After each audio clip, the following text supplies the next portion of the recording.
1993 was a period of intense transition in Russia as the former Soviet Union struggled to find a new national identity in the face of violence, political instability, and financial chaos.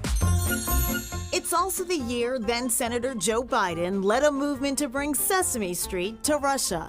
The idea was that the Muppets would be the best ambassadors to model idealistic values like tolerance, freedom of expression, as well as providing skills that children needed to thrive in a new open society. What happened next is the subject of a new book. That story and more tonight on Chronicles Book Bonanza. This is Chronicle on WCVB Channel 5. Enter Natasha Lance Rogoff, the documentary filmmaker whom the Big Birds at Sesame Street Workshop recruited to bring Sesame Street to Russia. They were very charming and said to me, "Come on, Natasha, no one can say no to Elmo."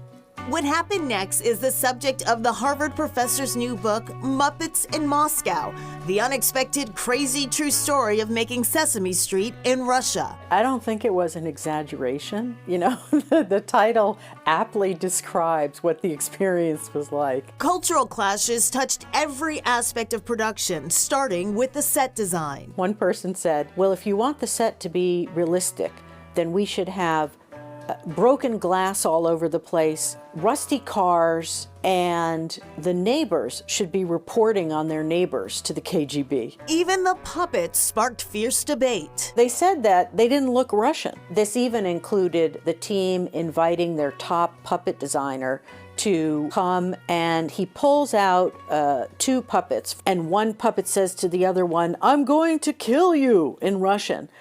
And everybody's laughing, and I'm just sitting here thinking, I'm not sure this puppet on puppet violence is gonna fly for Sesame Street production.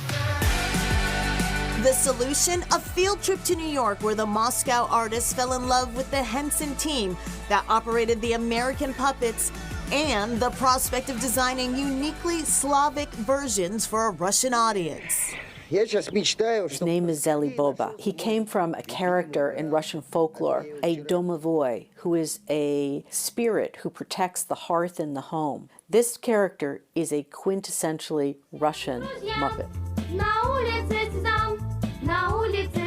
When Russian Sesame Street, translated Ulitsa Sezam, finally launched, it was a huge success. A creative clash with Vladimir Putin's regime ended the show in 2007, but Lance Rogoff believes the show's moral lessons live on. On the day when I watched these hundreds that turned out to be over 1 million Russians walking out of Russia because they didn't want to support Putin's war, that it occurred to me that these young people in their 20s and their 30s had grown up on Ulitsa Sezam. And I think this is the legacy of the show.